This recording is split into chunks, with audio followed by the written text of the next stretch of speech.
From the Ticats Audio Network, this is Ticats Today with Brayden Neville. Hello and welcome to another episode of Ticats Today for this Friday, July the 14th, 2023, right here on the Ticats Audio Network. And the Ticats captured their second victory of the season last night in my opinion, their best offensive game of the season, handing the Elks their 20th straight home loss, which now ties a North American sports record. Makes you feel pretty bad for those Edmonton fans, but a breath of fresh air that the Ticats weren't the team that snapped that record. I don't think anyone wants to be that team at this point. It was pretty quiet in the first quarter, but the Ticats offense came alive in the second quarter when James Butler just would not be taken down and finished off an impressive run doing his best Pinball Clemens impersonation for the touchdown. This sets the Tiger Cats up well. First and goal, handoff goes to James Butler. Here he goes again. He's going to get to the end zone. He dives. Touchdown, Tiger Cats. James Butler cannot be brought down. Once again, hit at the line of scrimmage, bounces off of it, keeps going, and gets his third touchdown of the season. That was RJ Broadhead with the call. James Butler put the Cats up 7-6 in the second quarter with an incredible effort and finished the game with 127 rushing yards and 40 receiving yards. After the game, he spoke about the touchdown and the Ticats' victory. First of all, congrats on the win, James. Statistically, your best game of the season. Why do you think you were able to get so many of those big yardage plays today? Those boys up front, man, you know what I'm saying? They was getting heads on hats, receivers blocking, you know what I'm saying? I pride those guys pride themselves on blocking, man. So it was definitely a team effort. And just talk me through that touchdown. I think everyone thought that you were going down there and somehow you come out of that and you get a touchdown. Just talk me through that play. Yeah, honestly, I never know either. You know what I'm saying? I'm just trying to make a play, trying to be smart with the ball, and you know what I'm saying. I see big 94 coming at me. I'm not trying to get touched. So. You know what I'm saying, able to spin off, but honestly, it was guys continuing blocking downfield, you know what I'm saying, that was able to spray me. So that was those guys. And then Powell comes in relief for Schultz there. Just a little bit on him and what he's like as a QB and how he did tonight. TP, man, he's just got swag, man. TP's got that quarterback. He just looks like a quarterback, acts like a quarterback, talks like a quarterback, walks like a quarterback. So, you know, it was never no drop-off when we know TP's in there because we know he's coming in there with confidence. I honestly, him saying that is a big honor to me. You know what I'm saying? And for me, I never try to worry about touches. I try to just whatever role they give me that week, I just try to take it and master it and do the best I can. So whatever, if it's 2 touches or 20 touches, I just try to make the most of each one. That was James Butler following last night's game in Edmonton. The Ticats went into the half up 10-6. Edmonton would score a touchdown to start the second half, but it was answered quickly when breakout star Tyreik McAllister had an excellent kick return on the next play. McAllister was a problem for the Elks on the receiving corps and even more so on the special teams, unfortunately having a kick return touchdown called back when there was a holding call called in the backfield on the play. McAllister finished the game with 120 total punt and kick return yards and spoke about his performance. Tyreik, another strong game for you. 2 games in a row now where you've been a dynamic threat on that offense. Do you feel like you've just been really coming and hitting your stride now here in the CFL? Yes, sir. I feel like the more I keep playing, the more I keep getting the ball, the more my confidence is gonna grow. So it's gonna keep rolling. It's a snowball effect. Taylor Powell comes in. Just a little bit on what you can give me on how he did tonight and playing with him while he came in for Schultz. I think he threw a touchdown on his first attempt, right?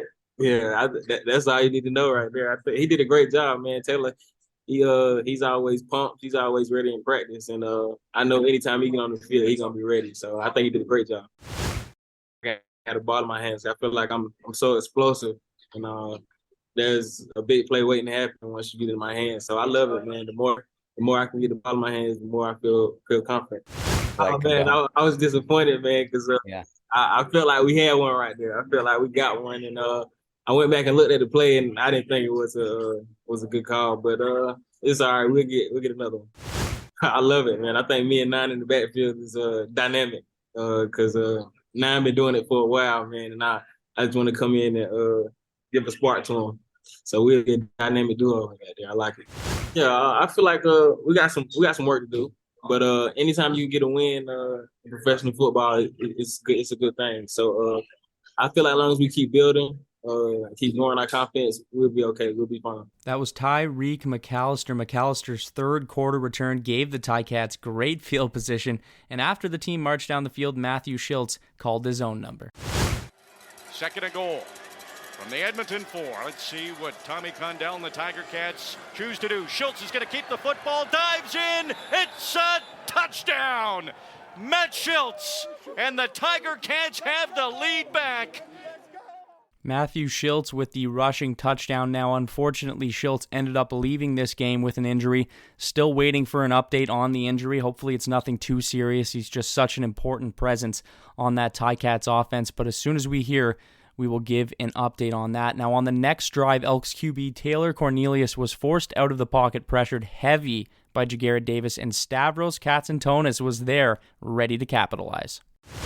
Cornelius, another good play action, but he is way behind the line of scrimmage. Jagarrett Davis brings him down. He throws it, though, and it goes right to Stavros. Katsantonis, it's a pick six. Touchdown for Katsantonis, and the Tiger Cats increase their lead. Oh, man. Opportunistic again. Capitalizing on a really, really bad decision by Taylor Cornelius, who had the chance to throw that ball away. He was outside the pocket and had time and space, decided to keep it to try to battle for a little longer, but Jagarrett Davis not allowing any of it, and with a little, an attempt to get rid of the ball by Cornelius, Katsantonis right in position to pick this up and run it into the end zone. Stavros Katsantonis with the pick six in the third quarter to put the Ticats up 24-13. Katsantonis spoke following the game about his first career CFL touchdown and more. It was your first career CFL touchdown, just a weird play. Maybe just talk me through that one. Yeah, I know a lot of that too. JG, obviously, he had the quarterback wrapped up and basically sacked. And, I was just trying to be around there. I saw the quarterback kind of with the loose ball and thought, maybe he throws it and he happened to, so I just kind of came under it and was just trying to score after that. But really just making up for a play. The last drive, that last touch on the drive before was on me, so I just felt I needed to step up and just make a play. So that was my play to make, and thankfully I was able to make it. A couple interceptions on that secondary. Just how do you think the performance of the guys was on the secondary and being able to break up a lot of those passes there? Yeah, definitely. I think we still left, maybe 2 or 3 out there still. But our guys, we're a bend don't break team, and we're just playmakers out there. So we all know it could be any one of us that's getting that ball thrown to us, and when that time comes, we're going to make our play. So I'm super proud of the guys, Javian, making a big play out there tonight, and we're just going to keep building on that. I think we're a great team.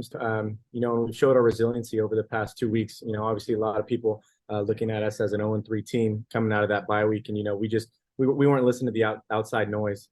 Just taking it week by week, preparing, building on great plays, and still knowing that there's things we got to work on. But I think we're always going to rise up to the challenge. And now we're on to next week. It's the team up the QEW, and they're coming to our house, so they know how Ticat football is played in that stadium. We're real excited for our fans to be out there supporting us next week. Yeah, definitely. Just that just a little insider route to Kyron Moore. Just needed to have a better break on that play, and still could have wrapped him up, but he ended up going down the field and scoring on that. So I definitely took ownership on that one. With my teammates, and it was a next play mentality. Obviously, you hate to give up a touchdown in any situation, but once I got the sideline, it was just next play, and I owe us a touchdown. So that was kind of the mentality coming out each drive, and JG just set me up perfectly. So I told him last week, all the D-line, if anyone gets me a pressure interception, that I owe him a steak. So he'll be getting a nice steak coming his way next week.